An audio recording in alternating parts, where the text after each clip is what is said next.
मकान मालिक मेरी बीवी पर बुरी नज़र रखता था क्योंकि मैंने घर से भागकर एक लड़की से शादी कर ली और मुझे किराए के घर में रहना पड़ा था। उसने जब मेरी बीवी को देखा, उसकी नीयत खराब हो गई। एक दिन जब मकान मालिक मुझे किराए के पैसे लेने के लिए आया तो मेरे पास पैसे नहीं थे। मैंने उससे कुछ मोहलत मांगी तो वह कहने लगा कि तुम पैसों के बदले कुछ और भी तो मुझे दे सकते हो। वह बहुत ही घटिया किस्म का इंसान था। एक दिन मैं अपनी बीवी को घर में बंद करके अपने बाबा से पैसे लेने चला गया। मैंने जाकर देखा तो मेरी बाबा की हालत बहुत ज़्यादा ख़राब थी, अपनी आखिरी सांसें ले रहे थे। उन्होंने मेरी शादी ज़बरदस्ती एक लड़की से करवा दी। मैं शादी नहीं करना चाहता था। उन्होंने कहा कि तुम मेरी आखिरी इच्छा पूरी नहीं करोगे। मैंने उस लड़की से शादी कर ली। वह लड़की बहुत खूबसूरत थी। अब मैं उस लड़की के साथ रहने लगा। जब मुझे अपनी पहली पत्नी का ख्याल आया तो मैं फौरन उसके पास भागता हुआ गया। जैसे ही मैंने घर का ताला खोला और मैं कमरे में गया तो जो कुछ मैंने देखा वह देखकर मेरे सर पर आसमान टूट पड़ा। क्योंकि मेरा नाम गौरव है, मैं अपने माता पिता की इकलौती संतान हूँ। हम एक गांव में रहते थे। हमारा छोटा सा हंसता खेलता परिवार था। लेकिन एक दिन मेरी माँ की तबीयत खराब हो गई। बाबा ने मेरी माँ को बहुत डॉक्टरों को दिखाया, लेकिन उनकी हालत में कोई सुधार नहीं आया। दिन ब दिन उनकी हालत और ज़्यादा खराब होती जा रही थी। फिर एक दिन डॉक्टर ने बताया मेरी माँ का इलाज शहर में हो सकता है। तो हम अगले दिन ही माँ को लेकर शहर पहुँचे, लेकिन तब तक बहुत देर हो गई थी। माँ मुझे छोड़कर इस दुनिया से जा चुकी थी। जब डॉक्टर ने बताया कि मेरी माँ इस दुनिया में नहीं रही, तब मैं बहुत रोया क्योंकि मैं अपनी माँ से बहुत मोहब्बत करता था। मैंने नहीं सोचा था कि मेरी माँ मुझे छोड़कर इस दुनिया से इतनी जल्दी चली जाएगी। माँ के देहांत के बाद मेरे बाबा ने दूसरी शादी नहीं की। उन्होंने अकेले ही मेरा पालन पोषण किया। मेरी माँ के देहांत के बाद बाबा का गांव में दिल नहीं लगता था, इसीलिए वह मुझे लेकर शहर आ गए। लेकिन हमारे पास ना रहने का कोई ठिकाना था और ना ही कुछ काम था। मेरे बाबा काम की तलाश में इधर उधर भटक रहे थे कि एक गाड़ी से उनकी टक्कर हो गई। गाड़ी से एक आदमी निकला। उसने बाबा को अपने साथ अपनी गाड़ी में बिठाया और हॉस्पिटल ले गया। उसने बाबा का इलाज करवाया। वो आदमी बहुत अच्छा था, वरना तो आजकल के लोग एक्सीडेंट करके भाग जाते हैं, इंसान को सड़क पर मरने के लिए छोड़ देते हैं। वो यह भी नहीं सोचते कि जिसका उन्होंने एक्सीडेंट किया है हो सकता है वो अपने घर का अकेला कमाने वाला हो। एक मर्द की ज़िंदगी से उसके पूरे परिवार की ज़िंदगी जुड़ी होती है। अगर उस आदमी को कुछ हो जाए तो उसका पूरा परिवार बर्बाद हो जाता है। लेकिन जिस तरीके से दुनिया में बुरे लोग होते हैं, अच्छे लोग भी होते हैं।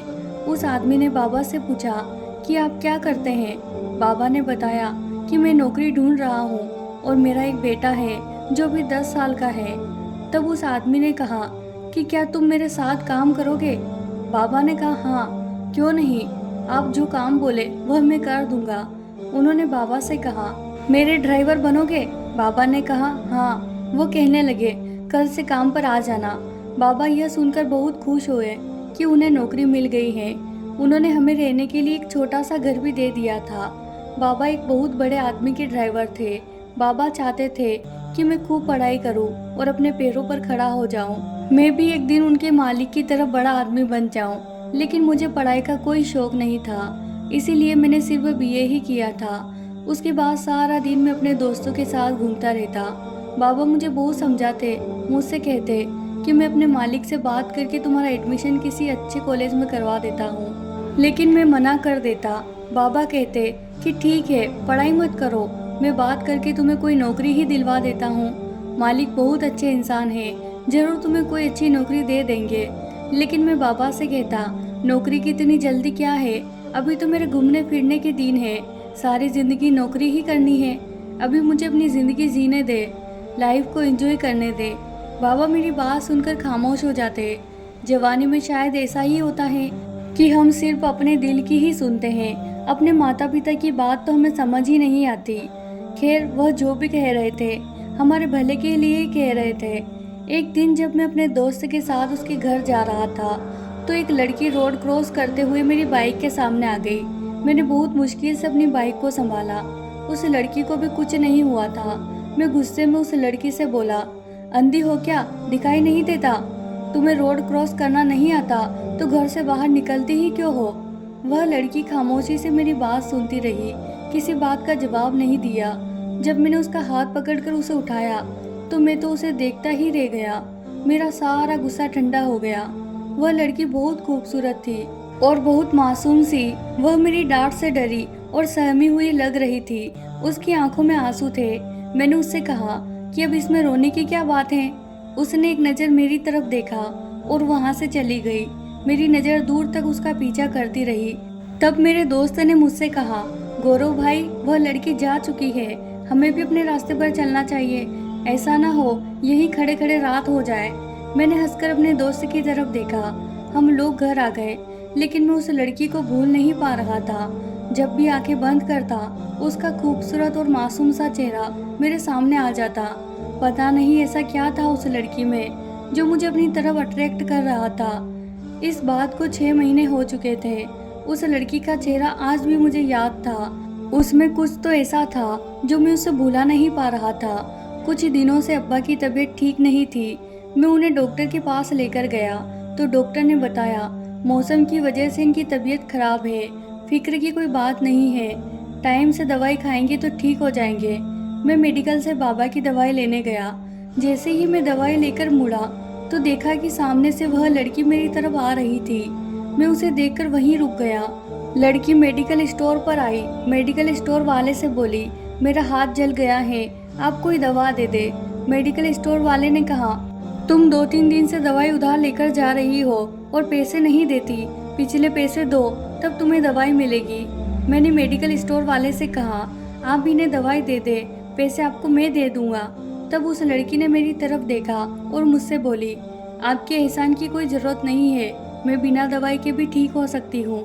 मैंने उस लड़की से कहा, मैं आप पर कोई एहसान नहीं कर रहा हूँ, आपके पास जब पैसे हो तो वापस कर देना।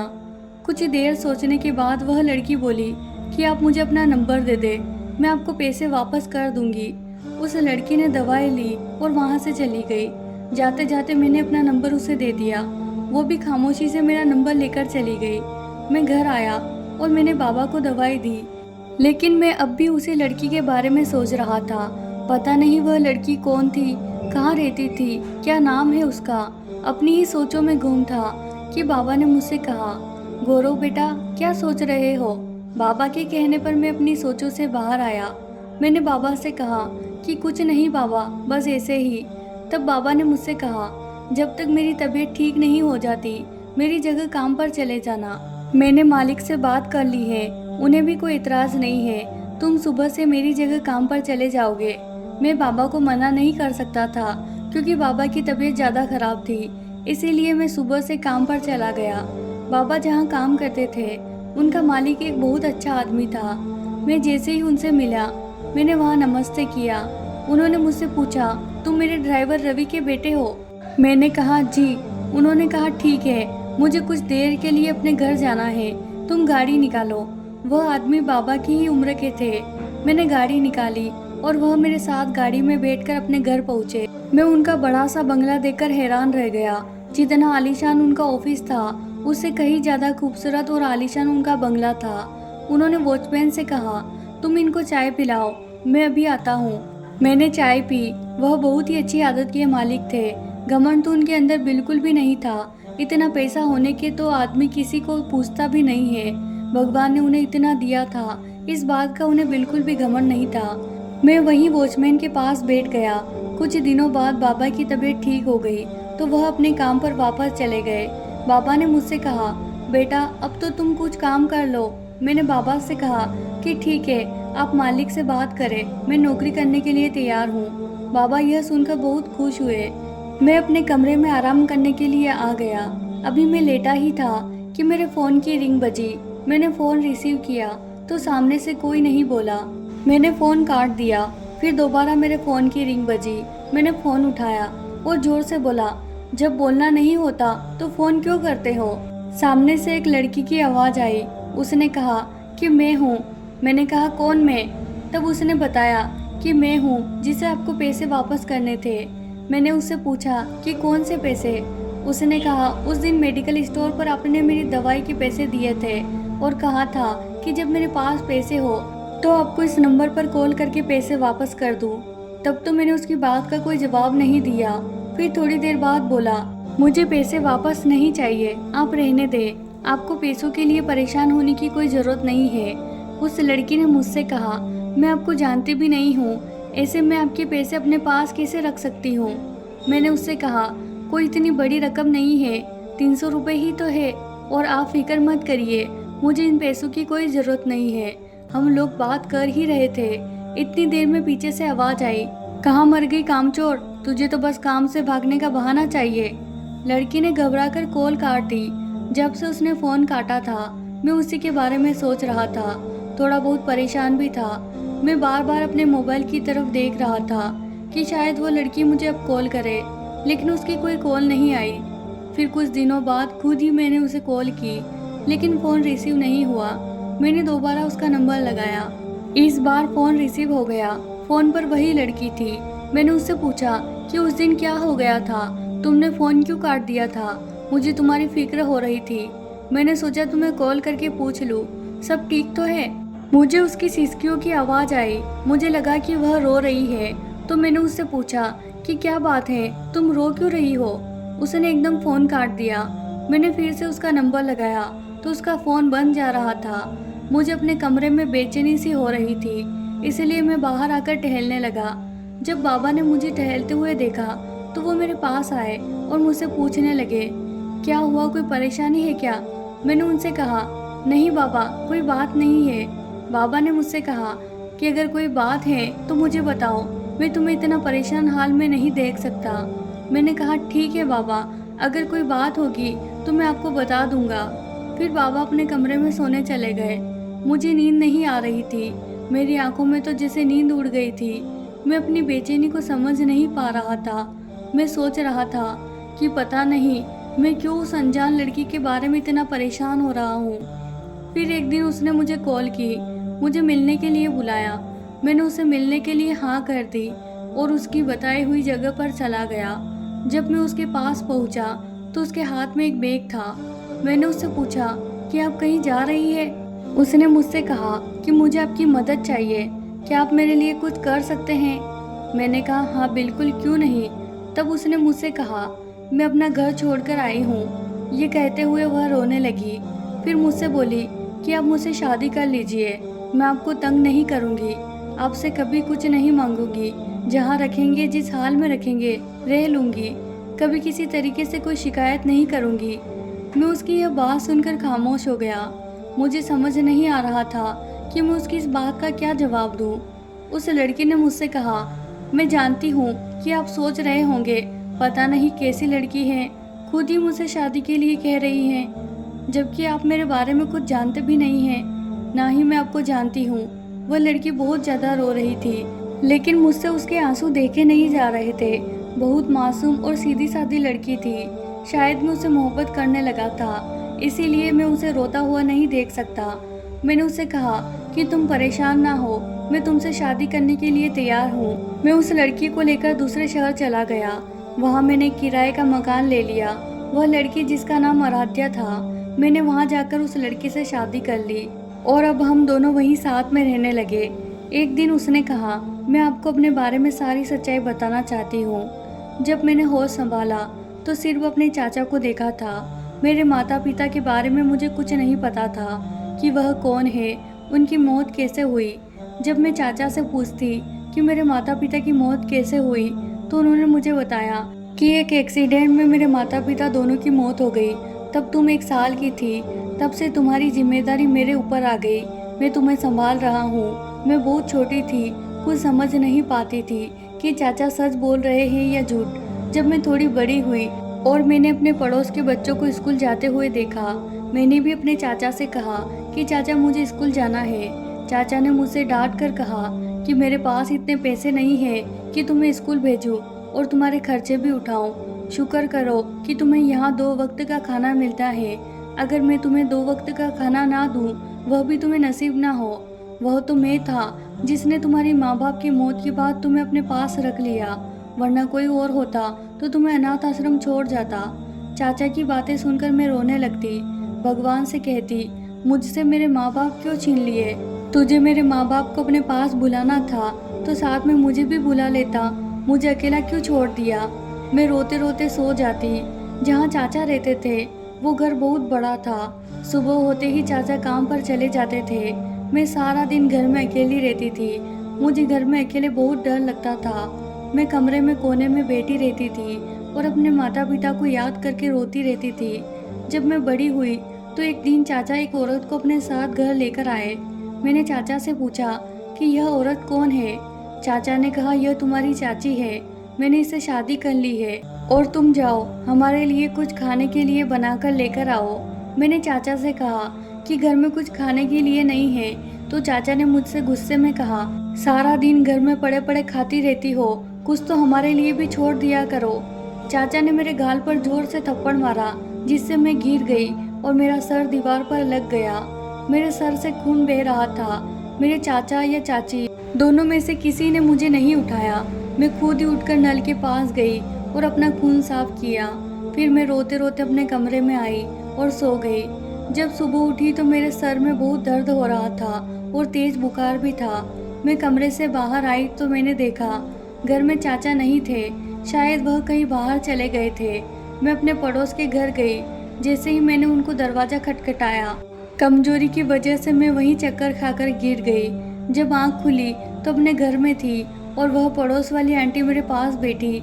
जब उन्होंने मुझे अपने घर से लाकर खाना खिलाया और दवाई भी दी, थोड़ी देर बाद वह मेरे पास से चली गई और मुझसे कहकर गई, अगर तुम्हें कुछ चाहिए हो तो मुझसे मांग लेना। वह आंटी बहुत अच्छी थी और एक तरफ मेरे चाचा थे जो मेरे होकर भी मेरे नहीं थे। जब वह घर में आए तो उन्होंने मुझसे पूछा भी नहीं कि मेरी तबीयत कैसी है। कभी कभी मैं सोचती कि अपनों से अच्छे तो पराये होते हैं, जो परेशानी में हमारा साथ तो देते हैं। यहाँ तो मेरे खून के रिश्ते ने ही मुझसे मुंह मोड़ लिया था।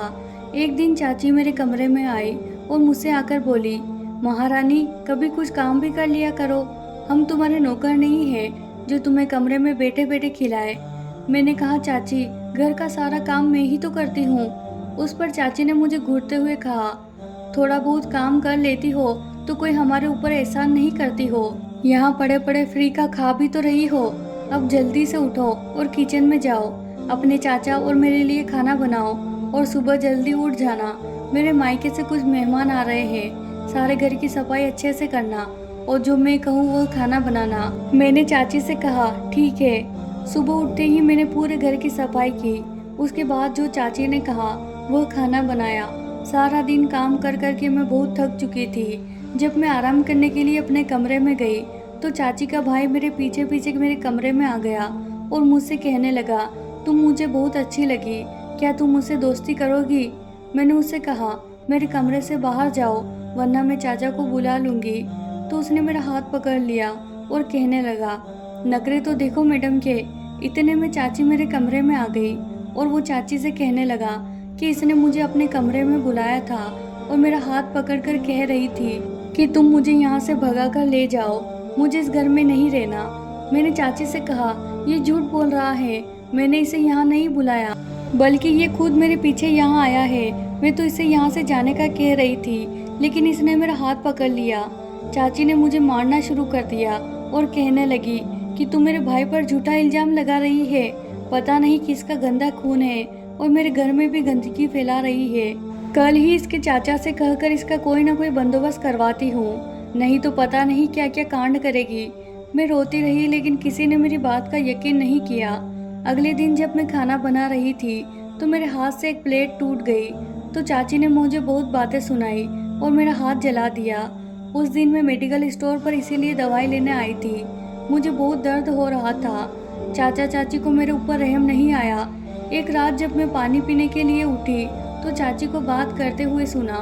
चाची चाचा से कह रही थी, मेरे पड़ोस में एक बुढ़ा आदमी रहता है, उसकी बीवी का देहांत हो गया है, अब वह दूसरी शादी करना चाह रहा था। मैंने आराध्या का रिश्ता उसके साथ तय कर दिया है और वह हमें इस शादी के बदले मुंह मांगी रकम भी देगा। इस तरह से हमारी सर से बला भी टल जाएगी और हमें बहुत सारे पैसे भी मिल जाएंगे। अब जल्दी से इसकी शादी करके इसे यहाँ से दफा करो। चाचा भी कहने लगे, चलो अच्छा है, हमारी किसी काम तो आई।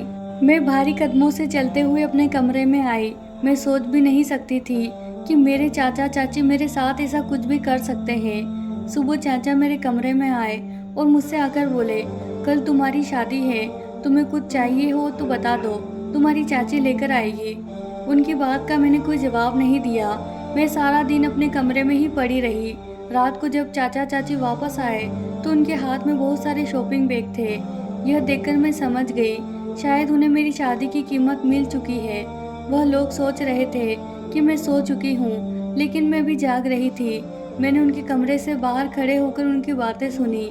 चाची कह रही थी कि तुम्हारी बेटी भी तो खूब ऐश कर रही है। इसकी शादी के बाद जब हमारे पास पैसे खत्म हो जाएंगे तो हम यह घर बेचकर उस आलीशान बंगले में रहने चले जाएंगे जहाँ तुम्हारी बेटी रहती है। मेरे चाचा की कोई बेटी भी थी, मुझे आज तक इस बारे में पता नहीं था। चाचा ने कहा, वह तो मुझे पहचानती भी नहीं थी। वह तो मैंने उसे एक दिन वह फोटो दिखा थी जो मैंने उसके पैदा होते के साथ ही उसके साथ ली थी, जब उसे अपने मालिक की बेटी बनाकर अपने मालिक को देकर आया था। और मैंने अपने मालिक से कह दिया था कि मेरी बेटी तो पैदा होते ही मर गई है। मेरी बेटी और मेरे मालिक की बेटी एक ही दिन एक ही हॉस्पिटल में पैदा हुई थी। मैंने अपनी बेटी उनकी बेटी से बदल ली थी। मैंने अपनी बेटी को उनकी बेटी की जगह रख दिया था, उनकी बेटी को उठा लिया था। आज मुझे अपनी सच्चाई पता चल गई थी। इस आदमी को जिसे मैं अपना चाचा समझ रही थी, मेरा कोई भी नहीं था। शायद इसीलिए वह मुझ पर इतने जुल्म कर रहा था। जब तुम मुझसे मिले और तुमने मुझे अपना नंबर दिया, तुम मुझे भले इंसान लगे। मैंने सोच लिया था कि अब मुझे क्या करना है। चाची ने चाचा से कहा कि आराध्या को तैयार कर दो, आज इसकी शादी है। मैं तैयार होने से पहले चाची से कहा कि मैं उनके लिए चाय बना दूं। फिर मैंने उनकी और चाचा की चाय में नींद की गोलियां मिला दी। चाय पीते ही वह सो गए और मैं अपना सारा जेवर और पैसे लेकर वहां से भागकर आ गई। और फिर मैंने तुम्हें फ़ोन करके मिलने के लिए बुलाया। आराध्या मुझे यह बातें बताते हुए बहुत रो रही थी। जब मैं उसके बारे में सब कुछ जान चुका था, मैं सोच रहा था कि कोई इतना लालची कैसे हो सकता है कि अपनी संतान के सुख के लिए दूसरे की संतान का सुख कैसे छीन सकता है। मैंने आराध्या को चुप कराया और उससे कहा, तुम फिक्र मत करो, अब मैं तुम्हारे साथ हूँ। उसके चेहरे पर भी एक सुकून था, क्योंकि उसका दिल भी हल्का हो चुका था। हमें शहर छोड़े हुए 4 महीने हो गए थे। जो कुछ हमारे पास था सब खत्म हो गया था। हम दोनों ने चुपकर शादी तो कर ली थी। आराध्या जो पैसे लेकर आई थी, कुछ महीने तक तो उससे हमारा गुजारा हो गया था, मगर अब हमारे पास पैसे खत्म हो गए थे। मैं बहुत परेशान था। मकान मालिक भी रोज किराया लेने आता था। उसको देने के लिए मेरे पास पैसे नहीं थे। वह मेरी बीवी पर गलत नज़र रखता था। जब मैं उससे कुछ मोहलत मांगता तो वो मुझसे कहता कि पैसों के बदले वह कुछ और भी ले लेगा। मुझे उसकी यह बात सुनकर बहुत गुस्सा आया था। एक दिन मैंने सोचा, क्यों ना मैं अपने बाबा के पास जाऊं, वह जरूर मेरी कुछ ना कुछ मदद करेंगे। मैंने अपनी पत्नी को घर में बंद करके बाहर से ताला लगा दिया। मैं बाबा के पास आ गया। बाबा मुझे देखते ही खुश हो गए और उन्होंने मुझे वापस नहीं आने दिया। उन दिनों वह बहुत बीमार थे। मैं इस हालत में उन्हें छोड़कर वापस नहीं जा सकता था। उन्होंने ज़बरदस्ती मेरी एक लड़की से शादी करवा दी। मैं उस लड़की से शादी करना नहीं चाहता था, लेकिन बाबा ने मेरी एक ना सुनी और मेरी शादी करवा दी। इसी तरह 1 साल गुजर गया। मुझे अपनी पहली पत्नी का ख्याल आया तो मैं उसी रात उसके पास भागकर गया और जैसे ही मैंने अंदर कदम रखा, अंदर का नज़ारा देखते मेरे पैरों तले ज़मीन निकल गई। अंदर मेरी बीवी के साथ एक छोटा सा बच्चा सो रहा था। आराध्या ने मुझे देखते ही मुझसे पूछा, तुम कहाँ थे? मुझे छोड़कर कहाँ चले गए थे? क्या तुम्हें मेरा बिल्कुल भी ख्याल नहीं आया? मैंने आराध्या से पूछा। आराध्या, यह बच्चा किसका है? उसने हैरत से मुझे देखा, कहने लगी, किसका हो सकता है? यह बच्चा तुम्हारा ही है। जब तुम मुझे छोड़कर गए थे तो मैं प्रेग्नेंट हो चुकी थी। तुमने तो जाने के बाद पलटकर भी नहीं देखा कि मैं किस हाल में हूँ, जिंदा भी हूँ या मर गई। आखिर तुम्हारी ऐसी क्या मजबूरी थी जो तुम पूरे 1 साल के बाद वापस आए हो? मैंने रोते हुए अपने बच्चे को गोद में उठा लिया, बहुत सारा प्यार करने लगा। मैंने आराध्या से कहा कि मुझे माफ़ कर दो। फिर उसे सब कुछ बताया कि मेरे पास पैसे नहीं थे। मैं अपने बाबा से पैसे लेने गया था। जब मैं वहाँ पहुँचा तो बाबा की बहुत ज़्यादा हालत ख़राब थी। मैं उन्हें इस हालत में छोड़कर वापस नहीं आ सकता था। उन्हीं दिनों बाबा ने मेरी ज़बरदस्ती एक लड़की से शादी करवा दी। वह बाबा के मालिक की बेटी थी। मालिक के बाबा पर बहुत ज़्यादा एहसान थे, इसीलिए बाबा उनसे मना नहीं कर सके। और बाबा की भी हालत ऐसी नहीं थी कि मैं उन्हें कुछ बता सकता, इसीलिए मजबूरन मुझे उससे शादी करनी पड़ी। उसके बाद मैं बाबा की देखभाल में लग गया। कुछ ही दिन पहले बाबा का देहांत हो गया, लेकिन बाबा ने मुझसे वादा लिया था कि मैं कभी भी उनके मालिक का साथ ना छोड़ूं। मालिक की बेटी बहुत सरफिरी और बिगड़ी हुई है, मगर मालिक खुद बहुत अच्छे इंसान है। मालिक की पत्नी बहुत बीमार थी, वह हॉस्पिटल में थी, लेकिन उनकी बेटी को अपनी माँ का कोई ख्याल ही नहीं था। ऐसा लगता है जैसे कि वह उसकी माँ ही नहीं है। मालिक की उम्र भी अब हो चुकी है, इसीलिए मुझे ही उन दोनों का ख्याल रखना पड़ता है। मालिक की बेटी भी मुझसे शादी नहीं करना चाहती थी, वो किसी और को पसंद करती थी, लेकिन मालिक ने उसे कहा अगर वह मुझसे शादी नहीं करेगी तो वह उससे अपनी तमाम जायदाद से बेदखल कर देंगे। शादी के कुछ दिनों बाद ही मालिक की बेटी ने मुझे घर से निकाल दिया और मालिक से कहा कि मैं खुद घर छोड़कर गया हूँ। मालिक मुझ पर बहुत ज़्यादा भरोसा करते हैं और मुझे अपना बेटा मानते हैं। मैंने एक दिन मालिक को सब कुछ बता दिया। मालिक ने मुझे माफ़ कर दिया और मुझसे कहा कि मैं अपनी पत्नी को वापस यहाँ लेकर आ जाऊँ। मैं ज़िंदगी की परेशानियों में बहुत उलझा हुआ था, तुम प्लीज़ मुझे माफ़ कर दो। आराध्या ने कहा, मैंने शादी से पहले आपसे वादा किया था, आपसे कभी कोई गिला शिकवा नहीं करूँगी। मैंने आपको माफ़ कर दिया। आपके जाने के बाद मकान मालिक मुझे बहुत परेशान करता था, लेकिन जब एक दिन उनकी बेटी कॉलेज से वापस आ रही थी तो कुछ लड़कों ने उसके साथ गलत काम कर दिया। तब से मकान मालिक को पता चला तो उसे बहुत पछतावा हुआ। उसने कहा कि शायद मेरी गलतियों का सिला भगवान ने मेरी बेटी को दिया है। मैं दूसरी औरतों की इज्जत नहीं करता था, इसीलिए आज मेरी बेटी के साथ यह सब कुछ हुआ है। उसने मुझसे माफ़ी मांगी, मुझे अपनी छोटी बहन बना लिया। तब से वह मेरा बहुत ख्याल रखता है। उसी ने मुझे खाने पीने के लिए दिया। मकान मालिक ने मुझसे भी माफ़ी मांगी, मैंने भी उसे माफ़ कर दिया और फिर मैं आराध्या को लेकर अपने घर वापस आ गया। एक दिन मालिक ने मुझसे कहा बीवी और बच्चे को लेकर उनके घर खाने पर आऊं।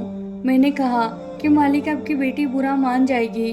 उन्होंने कहा तुम उसकी फिक्र मत करो, मैं सब कुछ संभाल लूँगा। अगले दिन शाम को हम उनके घर खाने पर चले गए। मैंने मालिक से पूछा कि अब मालकिन की तबीयत कैसी है। मालिक ने कहा चलो मैं तुम्हें उनसे मिलवाता हूँ। जैसे ही मैं उनके कमरे में गया, मैं उनको देखकर हैरान रह गया, क्योंकि वह औरत तो बिल्कुल मेरी बीवी जैसी लग रही थी। आराध्या भी हैरत से मालकिन को देखने लगी। मालिक ने मुझसे पूछा कि तुम्हारी बीवी के घर वाले कहाँ हैं? मैंने मालिक को बताया कि आराध्या के माता पिता का बचपन में ही देहांत हो गया था और उसको उसके चाचा ने पाला है।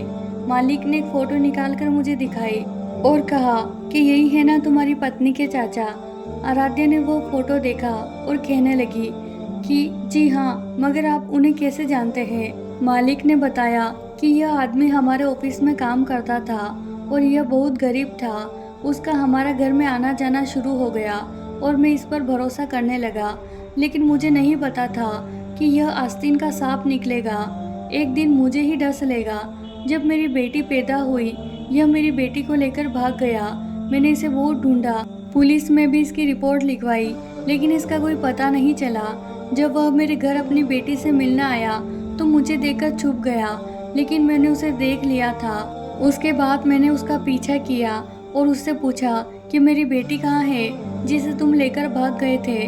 उसने बताया कि वह किसी लड़के के साथ भाग गई है।